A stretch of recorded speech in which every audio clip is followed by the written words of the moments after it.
오늘 우리가 함께 보실 하나님 말씀은 골로새서 3장 5절에서 7절까지의 말씀입니다. 신약성경 326페이지 전으로 있습니다. 골로새서 3장 5절에서 7절까지의 말씀을 저와 여러분이 한 목소리로 합독하시겠습니다.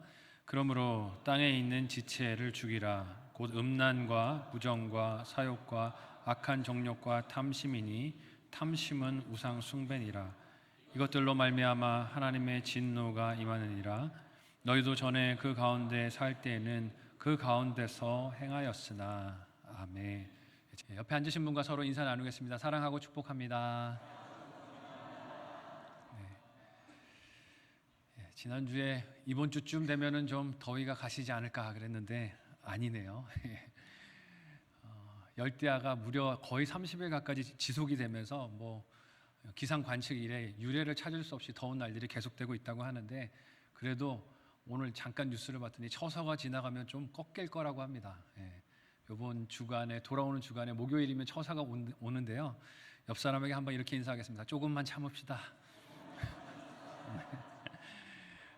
조금만 참으시고 말씀 들으시고 또 힘내시는 한 주가 되시기를 바랍니다. 함께 읽은 본문의 말씀을 가지고 떠나고 택하는 신앙이라는 제목으로 말씀 나누도록 하겠습니다. 지난주 골로새서 3장 4절까지의 말씀을 통해서 우리는 성도라는 사람이 세상이 쓰라고 부추기는 이야기가 아니라 그와는 다른 하나님 나라의 이야기를 쓰는 사람들이라는 것을 살폈습니다. 세상은 어떤 이야기를 쓰라고 사람들에게 부추깁니까? 많이 가지라고 부추겨요. 남들보다 더 많이 돈을 가지고 더 많이 떵떵거리고 높은 곳에 올라가서 다른 사람들을 부리는 권세를 자랑하며 살라고 부추깁니다. 하지만 예수님으로 자신을 보는 성도들은 그 십자가로 내 이야기를 삼아 살아가는 사람들입니다. 그 십자가가 어떤 이야기입니까? 나눠주는 이야기예요. 낮은 곳으로 내려가는 이야기입니다. 섬기는 삶을 통해 그리스도를 자랑하는 이야기가 십자가의 이야기입니다. 세상은 소비하고 죽이는 이야기를 쓰라고 하지만 예수님께서는 생명과 살리는 생산의 이야기를 쓰라고 우리를 초청해 주셨어요. 이는 예수님으로 인해서 우리 자신을 이해하는 이야기가 달라졌다는 것을 뜻하고 우리가 써내려가는 삶의 이야기도 달라졌다는 것을 뜻합니다. 오늘 본문은 그렇게 달라진 이야기를 어떻게 구체적으로 쓰는가 하는 것을 우리에게 말씀으로 알려주고 계세요. 어떤 그림을, 어떤 스토리를 써야 하는가, 구체적인 것이 어떤 이야기여야 하는가 하는 것을 알려준다는 것이죠. 하지만 이 말을 듣자마자 우리 속에는, 머릿속에 그러면 또 교회 생활 얘기하겠구나, 신앙생활 열심히 하고 말씀 열심히 읽고 기도하고 헌금하고 봉사하라는 얘기하지 않을까 하는 예측이 머릿속에 빨리 스쳐 지나갈 수도 있습니다. 하지만 사도 바울은 골로새 교인들에게 오늘 말씀을 보면 그런 이야기를 하지 않아요. 예수 그리스도에게 속한 이야기를 쓰는 것이 단지 예배당 안에 와서 일주일에 한 번 예배드리고 기도 열심히 하고 봉사 잘하는 것을 뜻하지 않는다는 뜻입니다. 교회에만 있지 않다는 뜻이에요. 하나님의 자녀된 우리가 하나님의 뜻과 그 사랑의 절정인 예수 그리스도의 이야기 속에 사는 것, 그리고 그 이야기를 써내려가는 것은 교회 안에서만 할 일이 아니라 우리의 가정에서, 우리의 직장에서, 사회에서, 우리의 이웃 속에서 써야 하는 이야기인 줄 믿으시기를 바랍니다. 우리가 써야 할 이야기의 장소는 그런 가정이고 사회이고 일터라는 것이에요. 지난 8.15 가족 기도회 오후 시간에 우리 민광명 전도사님께서 설교와 더불어서 약간의 세계관 교육을 해주셨는데 너무 은혜가 됐어요. 잘 설명을 해주셨듯이 세상의 사람들의 마음에 심으려고 하는 악한 생각과 가증한 가치관들과 죄악에 물든 문화가 얼마나 집요하고 치밀하게 우리의 삶에 은밀하게 찾아 들어오는지 모릅니다. 온갖 문화를 활용해요. 스포츠 이벤트들도 활용합니다. 이번에 파리 올림픽에서도 개막식에서 여러분들이 보시고 깜짝 놀랐겠지만 예수님의 최후의 만찬 장면을 그렇게 악의적으로 활용해서 사람들의 마음을 미혹하는 문화들을 만들어내는 것을 봅니다. 수단과 방법을 가리지 않아요. 세상의 법률을 이용하기도 하고 제도 속에 스며 있기도 하고 아이들을 가르치는 교육 속에 교묘히 숨어 들어오기도 합니다. 이런 이미지와 생각들이 얼마나 강력하고 교묘하고 중독적이고 집요하고 치밀한지를 안다면 우리 또한 이를 극복할 수 있는 하나님의 말씀과 뜻을 늘 생각하며 기도에 힘을 써야 할 줄로 믿습니다.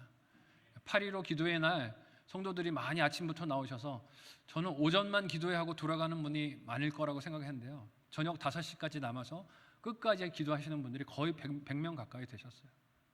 제가 회개하는 마음이 들었어요. 왜냐하면 이렇게 기도에 대한 열망과 간절한 목마름이 있는데 우리 교회가 기도하는 일에 더 힘을 써야 되겠구나 하는 생각이 들었습니다. 여러분들 기도하는 일에, 말씀 보는 일에 더욱 힘을 집중하시기를 바랍니다. 악한 것들이 미혹할 때 우리가 말씀과 기도에 더욱 집중을 해야 합니다. 근데 여러분, 하나님의 말씀과 뜻을 지속적으로 읽고 마음에 새기는 것이 어떻게 하는 것일까요? 그냥 성경만 열심히 읽으면 마음에 새겨질까요? 그렇지 않아요. 마음에 새긴다는 것이 어떻게 하는 일을 뜻할까요? 손과 발에 적용이 가야 마음에 새겨지는 줄 믿으시기를 바라요.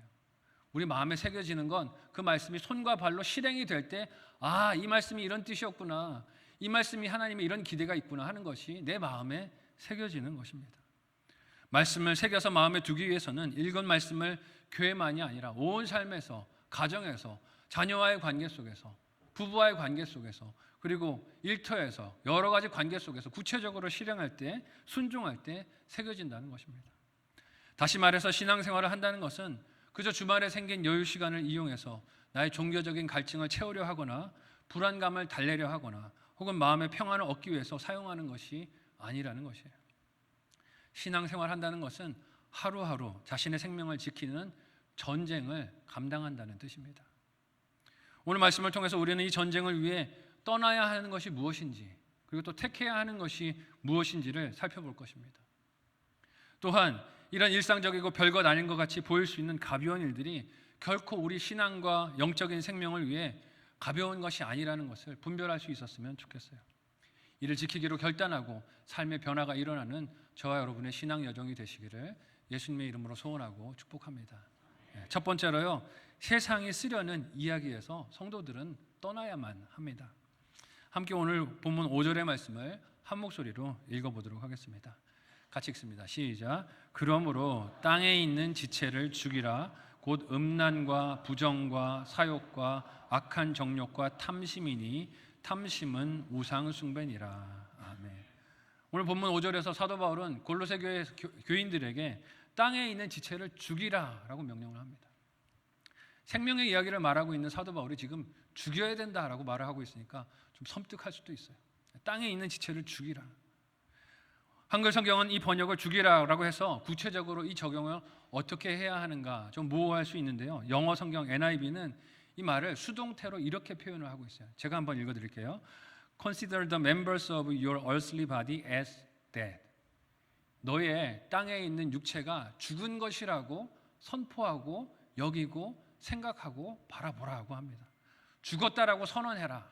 한글로 직역하면 너의 땅에 있는 지체를 죽은 것으로 여기고 선언하고 살라는 뜻입니다. 즉 땅에 있는 지체들이 살아있는 것으로 여기지 말라는 거예요. 이것을 직접적으로 표현하면 죽이라라고 말할 수도 있고 떠나라라고도 표현할 수 있어요. 그 땅에 있는 지체들을 오늘 본문이 어떤 것들이라고 하나하나 차례로 열거했습니까? 오늘 보니까 음란과 부정과 사욕과 악한 정욕과 탐심이라고 말하고 있어요. 여러분, 이 음란이라는 죄는 어떤 가치관에서 옵니까? 사람을 하나님의 형상으로 보지 않을 때 이 음란이라는 죄가 밀려들게 돼요. 사람을 하나님의 형상으로 여기지 않을 때, 영혼의 소중함을 생각하지 않을 때, 사람을 육체로만 바라보고 그 안에 있는 영혼의 소중함을 생각하지 않을 때 이 음란이라는 죄에 빠지고 넘어지게 됩니다. 그 사람이 속한 가정과 공동체와 사회에서 그 사람이 얼마나 사랑받는 영혼인가 하는 것을 생각하지 않을 때, 얼마나 존귀하고 귀중한 생명인가 하는 것을 생각하지 않을 때 이 음란의 죄에 빠지게 된다는 것이죠. 사람을 수단으로 볼 때, 내 욕구를 해소할 수단으로 볼 때 음란의 죄에 빠지게 됩니다.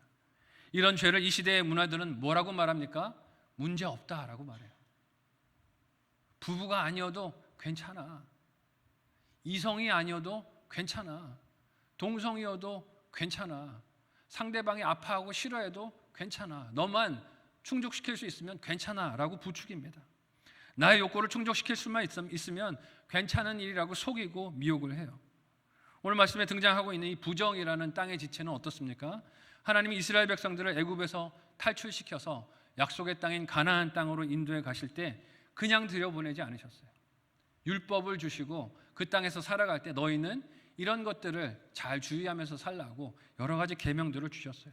정한 것과 부정한 것들이 무엇인지를 잘 분별하라고 말씀하셨죠.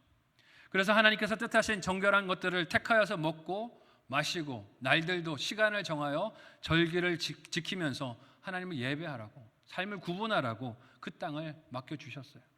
근데 부정을 따르는 것은 어떻게 하는 것입니까? 이런 구분된 경계들을 다 무시하는 것이에요. 그냥 내가 먹고 싶으면 아무 것이나 먹어도 괜찮아. 내가 마시고 싶으면 아무 것이나 마셔도 괜찮아. 내 몸이 즐거워하면 누구와 성적인 관계를 갖든 괜찮아 라고 합리화시키는 것입니다. 나의 좋은 기분과 즐거움을 주면 가리지 않는 것이에요.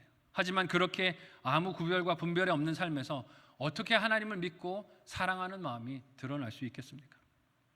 그래서 우리가 요즘 묵상하고 있는 다니엘서 말씀에서도 다니엘과 그 친구들이 이방 땅에 끌려가서 포로로 살고 있었지만 뜻을 정하여 먹는 것에 정한 것과 부정한 것을 구별하고 지킨 것을 봅니다.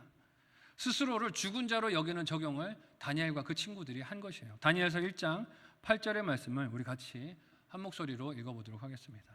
같이 읽습니다. 시작. 다니엘은 뜻을 정하여 왕의 음식과 그가 마시는 포도주로 자기를 더럽히지 아니하리라 하고 자기를 더럽히지 아니하도록 환관장에게 구하니. 아멘. 다니엘이 스스로 바벨론 땅에서 부정한 음식과 포도주에 대하여 자신을 죽은 자라고 여기지 않았다면 이러한 요구를 환관장에게 하지 못했을 것입니다. 왜요? 이성적으로는 포로로 끌려간 땅에서 살기 위해서는 그 땅 사람이 주는 것을 먹어야 하지 않겠습니까? 이성적으로는 그 땅 사람이 주는 것을 마셔야지 생명을 유지할 수 있다라고 생각이 가게 됩니다. 하지만 다니엘은 부정함이 자기 삶을 더럽히지 못하게 할 것이라고 뜻을 정했어요. 나 하나님의 백성이니까 그렇게 하지 않을래요. 하나님 도와주세요. 기도하고 환관장에 가서 구했을 때 하나님이 그렇게 할 수 있도록 길을 열어주셨습니다. 저와 여러분의 삶도 이렇게 뜻을 정하고 정결함을 선택하실 수 있기를 예수님의 이름으로 소원하고 축복합니다. 근데 우리는 끊임없이 핑계를 대요. 먹고 살기 위해서 어쩔 수 없어. 내 상사가 먹으라고 하니 어쩔 수 없어. 직장에서 월급 타기 위해서는 할 수 없어 라고 합리화할 때가 얼마나 많습니까? 사욕과 악한 정욕과 탐심은 어떻습니까? 이런 것들도 욕심과 관련되어 있는 땅의 지체들입니다. 욕심이 그 사람의 속마음을 어떻게 보여줄까요? 자신에게 주어진 환경이나 직분이나 관계나 하나님이 주신 물질이나 모든 것에 대해서 만족함이 없는 것이 욕심으로, 사욕으로 드러납니다. 바울은 이것을 오늘 본문에서 우상숭배라고 불렀어요. 어째서 탐심과 욕심이 우상숭배와 같을까요? 마태복음 6장 24절의 말씀을 같이 한 목소리로 읽어보도록 하겠습니다. 같이 읽습니다. 시작. 한 사람이 두 주인을 섬기지 못할 것이니 혹 이를 미워하고 저를 사랑하거나 혹 이를 중히 여기고 저를 경히 여김이라. 너희가 하나님과 재물을 겸하여 섬기지 못하느니라. 아멘. 탐심, 욕심이 우상숭배와 동격으로 취급되는 것은 그것이 결국 하나님이 아닌 내 욕심이 바라보는 것이 나를 지켜준다라고 믿기 때문입니다. 그것을 주인으로 삼기 때문이에요. 이를 예수님께서도 경고하시면서 하나님을 믿음으로 바라보고 돈을 섬기려는 유혹을 멀리하라고 경고하셨습니다. 하지만 이런 욕심들이 계속해서 우리 속에서 샘솟듯이 올라오지 않습니까? 여기서 나 자신을 죽이고 떠나는 일이 어찌 쉽겠습니까? 쉽지 않아요. 지금 이 자리까지 몸담고 숨쉬고 먹고 마시며 삶을 이어온 현장에서 내가 익숙했던 일들을 다르게 바라보는 것, 거기서 떠나는 것은 쉽지 않은 일입니다. 왜냐하면 내 경험이 항상 그렇게 말을 하는 것 같거든요. 이거 먹어야 살 수 있어. 이거 마셔야 살 수 있어. 너 이게 있어야 안전한 거야 라고 내 생각에 끊임없이 되뇌이는 목소리를 들려주거든요. 여러분, 이 탈출을 위해서 우리에게 어떤 안목이 필요합니까? 그것들 뒤에서 나를 해치려고 하는 지금 악한 계략에 있다는 것을 볼 수 있는 분별이 필요하다는 거예요. 말씀을 통해 이 지식이 있으시기를 예수님의 이름으로 간절히 소원하고 축복합니다. 내 눈에 좋아 보이는 것들이 실제로는 나를 망하게 하려는 것들이라는 것을 분별할 수 있어야 해요. 내가 항상 보고 원하던 것이 실제로는 좋은 것이 아니라 나를 죽이려는 속셈들이 뒤에 깔려 있다는 것을 잘 알아야 한다는 것이죠. 하나님은 바울의 편지를 통해 하나님의 자녀들이 이 거짓된 평화, 속임수를 떠나기를 원하셨습니다. 하나님 자녀들이 죄와 사망에 끌려서 멸망당하지 않기를 원하셨다는 뜻이에요. 그래서 땅에 있는 지체들을 떠나는 일로 하나님의 자녀들이 생명을 선택하고 살기를 원하신 것입니다. 하나님은 구약의 이스라엘 백성들을 가나안 땅에 인도하여 들이실 때도 그래서 이런 계명들을 주셨어요. 그 땅에서 그 땅 사람들이 살아가는 삶의 방식을 답습하지 말고 거룩한 자녀답게 그 땅을 하나님 나라의 이야기를 쓰면서 살라는 것이었어요. 결국 그 이야기는 죽음과 소비의 이야기가 아니라 생명과 생산의 이야기라는 뜻입니다. 당장은 편리함을 떠나는 것 같아서 두려운 마음이 들 수 있어도 그것이 사실은 궁극적인 안전을 선택하는 길이라는 것이에요. 오늘 말씀을 통해서 하나님께서 우리에게 물으십니다. 예수 그리스도를 선택할 것인지 세상이 보여주는 것들을 선택할 것인지 둘 사이에서 결정하라고 말씀하세요. 우리의 삶으로 어떤 이야기에 속하여 살 것인지를 결단하라고 도전하시는 것입니다. 안락하지만 허상인 이 땅의 이야기를 택하시겠습니까? 아니면 치열하지만 실상이며 생명인 예수님의 이야기를 선택하고 그 속에 속해서 살겠습니까? 세상에 쓰려는 이야기에서 떠날 수 있는 저와 여러분 모두가 되시기를 예수님의 이름으로 소원하고 축복합니다. 한번 생각하고 적용해 보시기를 바랍니다. 첫 번째, 묵상 적용 질문을 드립니다. 첫 번째는요, 음란과 부정과 사욕과 정욕과 탐심 중에서 나는 어느 것에 자주 넘어지십니까? 음란과 부정과 사욕과 정욕, 탐심 중에서 나는 어느 것에 자주 넘어지는지 생각해 보세요. 그리고 그 이유가 무엇인지도 한번 생각해 보시기 바랍니다. 두 번째, 하나님과 돈을 겸하여서 섬기려고 하지 않으십니까? 하나님과 돈을 겸하여서 섬기려고 하지 않으십니까? 나에게 신앙 때문에 따라가는 재정 원칙이 있으신가요? 하나님께 먼저 떼어드리는 것, 하나님의 것이라고 구분해 놓은 것, 이것은 하나님을 위한 것이라고 떼서 그렇게 내 재정 생활에서 세워놓은 원칙이 있는지, 내 자녀들도 그것을 알고 있는지, 그것을 교육하고 양육하고 있는지 한번 생각해 보시기를 바랍니다. 그게 있어야 하나님을 믿고 사랑하는 인생인 것을 보일 수 있는 증거가 된다는 것이죠. 둘째로, 세상을 떠난다는 것은 하나님을 택하고 선택하고 따라갈 때 성공하는 일이라는 것을 오늘 본문이 우리에게 보여줍니다. 여러분, 세상을 떠나간다는 일은 가까이 하는 대상이 하나님일 때 가능한 줄 믿으시기를 바라요. 그냥 떠나려고만 해서는 떠나지지가 않고 하나님을 가까이 할 때 자동적으로 세상이 떠나진다는 것입니다. 단지 세상을 멀어지려는 노력만으로는 할 수 없기 때문에 하나님을 사랑하며 가까이 하는 선택이 병행되어야 우리는 세상을 떠날 수 있습니다. 이를 위해 하나님 마음을 진노케 하는 일들을 멀리해야 해요. 사도 바울이 그것을 어떻게 오늘 본문에서 말합니까? 함께 6절에서 7절까지의 말씀을 한 목소리로 읽어보도록 하겠습니다. 같이 읽습니다. 시작. 이것들로 말미암아 하나님의 진노가 임하느니라. 너희도 전에 그 가운데 살 때에는 그 가운데 행하였으나. 아멘. 하나님을 가까이 하기 위해서는 이 땅의 지체들의 일들을 멀리해야만 하나님을 가까이 한다는 것이에요. 여러분, 하나님을 믿는다는 말을 크리스찬들은 많이 하지만 이 말은 사실 인간이 주관적이거나 자기 중심적으로 변질시킬 때가 너무 많습니다. 인간의 역사를, 사람의 역사를 되짚어보면 하나님을 믿기 때문에 하는 일이라고 핑계를 댔지만 그 일들이 끔찍한 범죄를 저질렀던 비극들이 너무 많이 있어요. 여러분, 선교라는 이름으로 중세교회가 한 일이 무엇입니까? 십자군 전쟁을 일으켜서 중동의 수많은 사람들을 죽였어요. 수많은 사람들을 학살했습니다. 역사 사료를 찾아보면 그들을 학살한 피가 땅에 흘러넘쳐서 사람의 목까지 찰 정도가 됐는데도 그럼에도 불구하고 그것을 그들은 선교라는 이름으로 불렀어요. 어떻게 하나님의 선교가 그렇게 칼로, 무력으로 될 수 있겠습니까? 제국주의가 세계에서 유행했던 때에는 역시 선교라는 이름으로 다른 가난한 나라들을 점령해서 그들의 자원과 인력을 수탈하면서도 이게 선교라는 이름으로 하는 일이라고 핑계를 대기도 했습니다. 2차 세계대전 중에 있었던 유태인의 학살은 어떻습니까? 600만이라는 그 많은 유대인들을 학살하면서 나치 정권과 히틀러가 그렇게 살인을, 학살을 자행했을 때 당시 독일 교회는요, 이것을 지지했어요. 하나님도 이것을 원하는 일이라고 편을 들었습니다. 핑계를 그렇게 댔다는 것이죠. 여러분, 이것이 남의 일이기만 할까요? 우리도 하나님을 믿는다고 하면서 하나님과 전혀 상관이 없는 일들을 할 수가 있습니다. 사역이란 이름으로 그럴 수 있어요. 하나님을 위한 사역이란 이름으로 그럴 수 있어요. 교회를 위한다는 핑계로 그럴 수 있습니다. 하나님을 위한다는, 하나님의 영광을 위한다는 핑계를 가지고, 명목을 가지고 자기 욕심을 포장하는 일들이 곳곳에서 일어나고 있습니다. 한국교회 곳곳에서 일어나는 걸 봐요. 이 교회를 위한 일이다, 교회의 미래를 위한 선택이라고 말하는데 그게 자기 개인적인 사역을 위한 것임을 볼 때가 많이 있어요. 성경에 나오는 하나님의 이름만을 부를 뿐이지 우상숭배와 다를 바 없는 죄들이 자행되고 있다는 것입니다. 왜냐하면 우상숭배는 자기 탐욕을 위해서 신을 만들고 그것을 섬기는 것인데, 심지어 이 탐욕이 하나님의 이름까지도 거론해서 사용하면서 탐욕을 부린다는 것이죠. 하나님의 이름을 부르면서도 욕심을 따르라는 속임수로 이렇게 시험들이 찾아옵니다. 바울은 땅의 지체를 죽이라고 골로새교회 성도들에게 당부하면서 그 땅의 지체를 구체적으로 죽이는 일이 음란과 부정과 사욕과 악한 정욕과 탐심, 우상숭배를 끊는 것이라고 말했어요.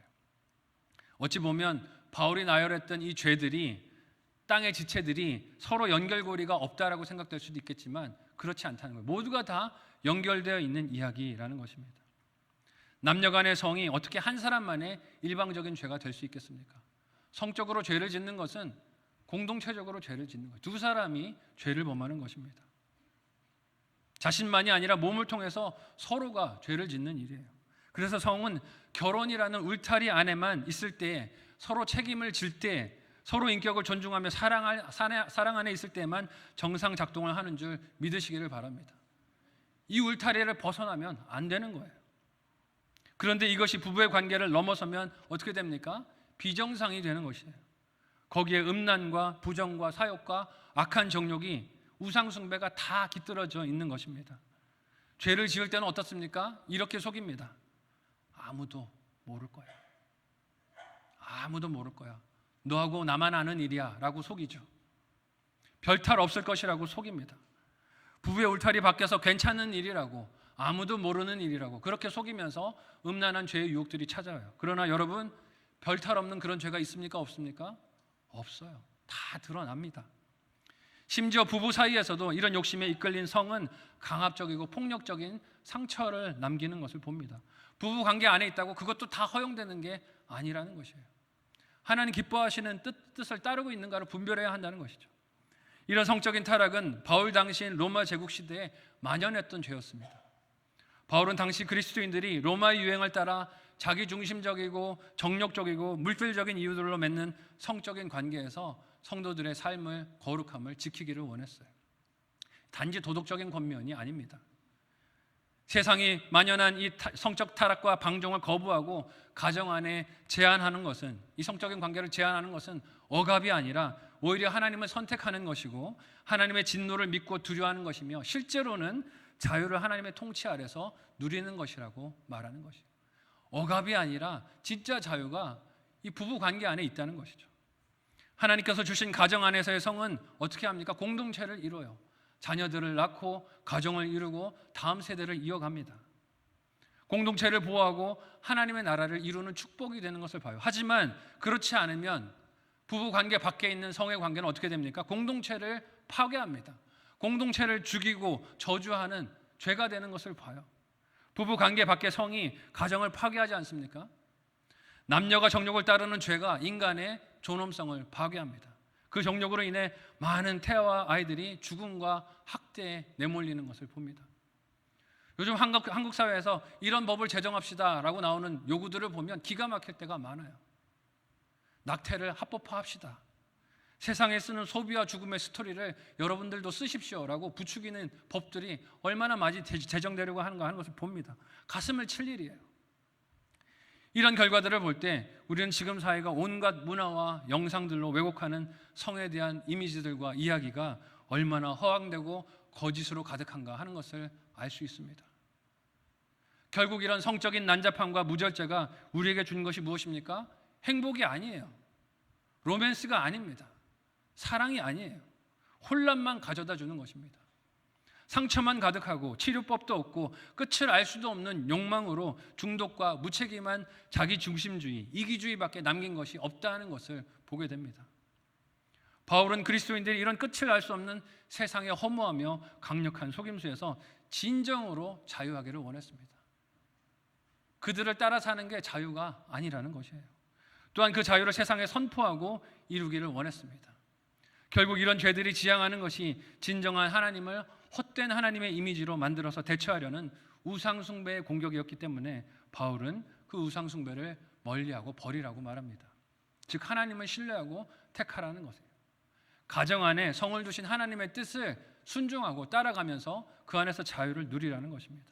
하나님의 진노하심을 알고 두려워하는 것도 하나님을 택하고 따라가는 선택이 된다는 것입니다.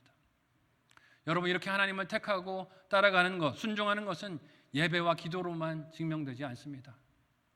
무엇으로 증명됩니까? 우리가 이 예배를 마치고 돌아간 가정에서, 배우자와의 관계 속에서, 물질을 사용하는 방법 속에서, 자녀들을 양육하는 가치관 속에서, 물질을 사용하는 원칙 속에서, 교회와 세상에서 맡겨진 역할들을 감당하는 성실함 속에서 그 믿음이 드러나는 줄 믿으시기를 바라요.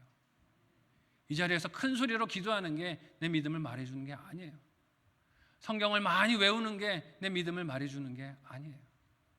가정에 돌아가서 내가 어떤 믿음으로 살아가고 어떤 관계를 맺는가 하는 것이 내 믿음을 보여주는 증거들, 열매들입니다. 7절이 말하듯 우리의 과거는 그런 죄에 매여 있었을 수 있습니다. 그러나 그런 얽매임과 매인 삶은 예수 그리스도의 이야기가 나의 이야기가 됐을 때 과거의 이야기고 이제는 새로운 이야기를 쓰는 존재가 된 줄로 믿습니다. 그것은 이제 옛날의 이야기예요. 예수 그리스도께 속한 우리는 이전과 다른 이야기의 주인공들이 되었기 때문입니다. 성경은 이것을 새로운 피조물이라고 부릅니다. 함께 고린도후서 5장 17절의 말씀을 한 목소리로 읽어보도록 하겠습니다. 같이 읽습니다. 시작. 그런즉 누구든지 그리스도 안에 있으면 새로운 피조물이라. 이전 것은 지나갔으니 보라 새 것이 되었도다. 아멘. 예수님께 속한 이유 우리는 새로운 이야기를 쓰는 주인공들이 된 줄로 믿습니다. 새로운 거룩한 이야기를 쓰는 주인공들이라는 것을 잊지 마시기를 바라요. 그러니 세상이 우리의 삶을 통해 쓰려는 이야기 때문에 걱정하거나 염려할 필요가 없습니다. 이처럼 하나님을 택할 때 세상을 떠나는 일은 자연스럽게 따라올 수밖에 없습니다. 하나님의 진노하심이 땅에 있는 지체를 따라 사는 생활에서 오는 것을 알 때 성도는 그 욕심들을 떠나는 길로 하나님께 더 가까이 나아가게 됩니다. 하나님께서 성적 타락에 분노하시는 것은 그 죄가 단지 몸에 짓는 죄가 아니라 하나님과의 관계까지 깨트리는 죄이기 때문에 그렇습니다. 뿐만 아니라 이웃과의 관계도 파괴하는 죄이기 때문에 그렇습니다. 하나님을 택함으로 세상을 떠나는 일에 성공하는 저와 여러분 모두가 되시기를 예수님의 이름으로 소원하고 축복합니다. 한번 생각하고 적용해 보시기를 바랍니다. 마지막 묵상 적용 질문을 드립니다. 첫 번째는요, 하나님을 우상처럼 여기는 욕심이나 고집은 없으십니까? 하나님을 우상처럼 여기는 욕심이나 고집은 없으십니까? 말씀에 순종해서 내 삶에 바뀐 것이 있습니까? 하나님을 기도로 막 바꾸려고 하는 것이 아니라 하나님 말씀에 붙들림 바 되어서 말씀 때문에 내 습관이 달라지고 태도가 달라지고 원칙이 달라진 것들이 있는지 점검해 보시면 좋겠어요. 두 번째, 성적인 자유와 권리를 주장하는 세상에서 나는 어떤 목소리를 내고 계신가요? 성적인 자유와 권리를 주장하는 세상에서 나는 어떤 목소리를 내고 있습니까? 여러분, 하나님을 믿고 선택하는 신앙생활은 구체적인 떠남과 택함이 있다고 말씀하세요. 바울은 땅에 있는 지체를 떠나서 하나님을 택하라고 골로새 교회 성도들을 격려합니다. 그런데 포로가 된 것 같은 이 세상에서 땅에 있는 지체를 떠나는 길이 쉽지가 않습니다. 넓고 쉬운 길을 버리고 좁고 험한 길을 택해야 하기 때문입니다. 당장 많은 것을 누릴 수 있는 길이 내 눈앞에 펼쳐지는데 이걸 뒤로 하고 포기하고 죽여야 하는 길을 가야 하기 때문입니다. 그래서 이를 포기하고 싶은 유혹이, 욕심이, 피로감이 밀려들기도 합니다. 그러나 탐심을 버리고 예수님을 따르는 이 여정 끝에는 반드시 승리가, 상급이 기다리는 줄 믿으시기를 바랍니다. 그냥 걸어가라고 하지 않으세요. 이 길을 걸어가면 하나님이 상급을, 승리를 약속하고 계십니다. 나는 오늘 어떤 길을 선택하여 걷고 계십니까? 세상이 내 눈앞에 보여주는 쉽고 넓고 즐겁고 온갖 쾌락을 주는 길을 걸어가는 것은 아닙니까? 전에는 골로새 교회 성도들처럼 그런 세상 속에 살았을지라도 이제는 하나님이 보이시는 실제적이며 진실하며 최후 승리가 약속된 생명의 길을 걸어가는 저와 여러분들이 되시기를 바라요. 여러분, 이 둘 사이에 적당한 중간지대는 없습니다. 하나님 나라의 길을 가든지 세상의 길을 가든지 둘 중에 하나밖에 없어요. 우리 일상의 작은 선택들도 이런 우리의 소속과 선택을 말해주는 증거들이 됩니다. 소원하기는 오늘 말씀에 이 사도 바울의 도전을 통해 하나님을 하나님답게 믿고 따르는 진실한 예수 그리스도의 제자들이 다 되시기를 예수님의 이름으로 소원하고 축복합니다. 아멘. 함께 합심하여 기도하겠습니다. 이 시간에 함께 기도할 때 이번 한 주 우리의 신앙 여정이 떠나야 할 땅의 지체들을 담대히 떠나도록 도와 주옵소서. 하나님을 사랑하고 택하는 거룩한 선택이 풍성하도록 성령 하나님 우리를 붙드시고 인도하여 달라고 간절한 마음으로 합심하여 함께 기도하겠습니다. 하나님 은혜를 감사합니다. 우리를 사랑하셔서 예수 그리스도의 이야기를 쓰는 주인공들로 불러주시고 하나님 거룩한 하나님 나라의 이야기를 쓰도록 우리를 초청해 주셨습니다. 세상이 우리의 삶을 통하여 쓰려고 하는 악하고 음란하고 부정과 사욕을 따르는 우상 숭배의 이야기들을 쓰지 않게 하여 주시고 생명의 이야기를 써내려가는 예수 그리스도의 제자들 다 되도록 도와주시옵소서. 하나님 우리 안에 연약함이 있습니다. 악한 구습을 따르고자 하는 미련과 염려들이 있습니다. 불쌍히 여겨주시고 그러나 예수 그리스도 안에 새로운 이야기를 쓰는 주인공들이 되었사오니 그 주인공답게 살게 하여 주시고 하나님의 영광을 드러내는 하나님의 백성들 다 되도록 인도하여 주옵소서. 우리를 불쌍히 여겨주시고 하나님 뜻대로 살 수 있는 귀한 은혜를 더하여 주셔서 승리의 길, 최후 상급이 있는 길, 하나님께 인정받고 영광스럽게 하나님을 높이는 길로 나아가는 우리 모두가 되도록 도와주시옵소서. 감사하며 예수님의 이름으로 간절히 기도하옵나이다. 아멘.